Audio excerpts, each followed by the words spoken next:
How's life? Where are you today? Struggling with rejection? Stuck in poverty? Feeling invisible? What if every door slammed in your face? What if your beginnings screamed failure? Would you give up or fight back?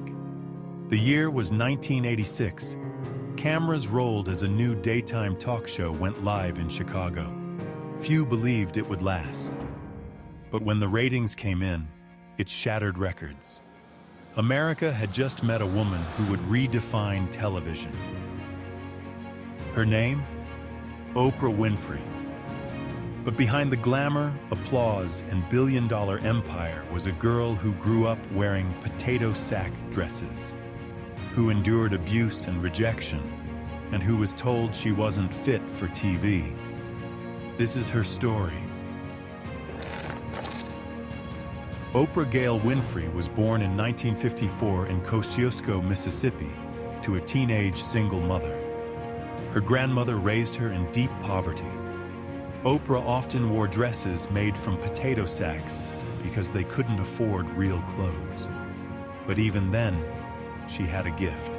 At just 3 years old, she stood in church, reciting verses with such passion that people called her the preacher.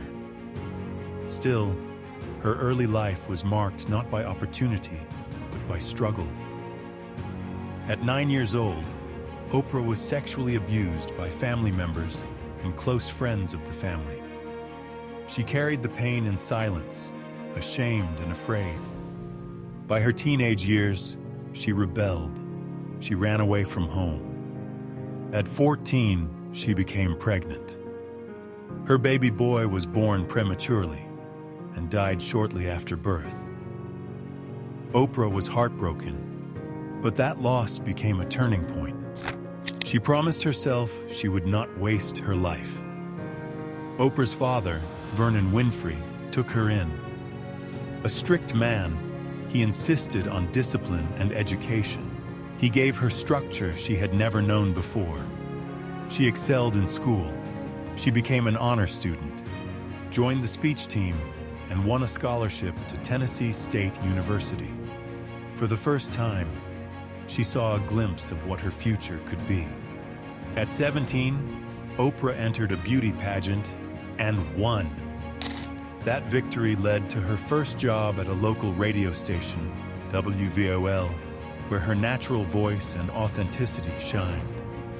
By 19, she became the youngest and first African-American female co-anchor on Nashville's WLAC-TV. But it wasn't smooth sailing. In the mid-1970s, Oprah moved to Baltimore to co-anchor the evening news. But producers didn't like her style. They said she was too emotional, too raw, too different from the polished anchors of the time. Eventually, she was demoted to a morning talk show called People Are Talking. What others thought was a failure turned out to be her destiny. When people were talking, Oprah discovered her superpower, connection. She laughed, cried, and empathized with her guests. Unlike traditional hosts, she didn't hide behind a script. She was real. The audience loved it. Ratings soared. Still, she faced criticism. She was told she wasn't thin enough, glamorous enough, or TV material. But Oprah didn't let rejection define her. In 1983, Oprah took a risk. She moved to Chicago to host a struggling morning show called AM Chicago. Competing against Phil Donahue, the king of daytime TV, seemed impossible. But within months, AM Chicago shot to #1 in the ratings. Oprah's relatability, honesty, and warmth made her unstoppable. In 1986, The Oprah Winfrey Show debuted nationally. Skeptics doubted it would last, but week after week, her audience grew. Oprah turned daytime TV into a cultural phenomenon. She tackled tough issues such as racism, abuse, mental health that others avoided. She gave people a platform to share their truths, and in doing so, she changed television forever. By the 1990s, Oprah wasn't just a talk show host. She was an empire. She launched Harpo Productions, created O, the Oprah magazine, and produced award-winning films like The Color Purple. In 2003, she became the first African-American woman billionaire.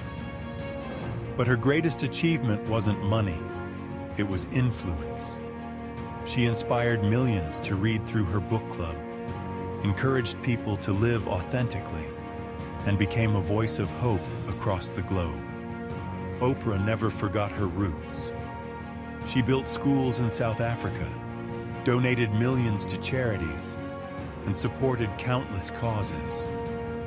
Her Oprah Winfrey Leadership Academy for Girls opened in 2007, giving opportunities to young women who reminded her of herself. Her message was clear: your past doesn't define you, your choices do. Oprah's story teaches us, poverty does not limit your potential. Rejection is not the end, it's redirection. Pain can become purpose if you refuse to quit. As Oprah once said, you are not defined by your circumstances. You are defined by what you believe is possible for yourself. Oprah's life proves that you don't need a perfect beginning to create a powerful ending. So take action. Pursue your dream.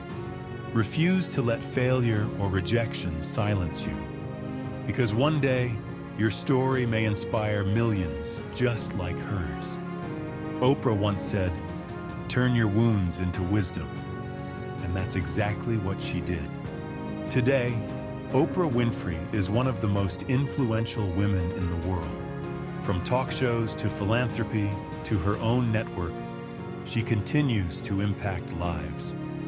But ask her how she got here, and she'll remind you of the truth she's lived every day.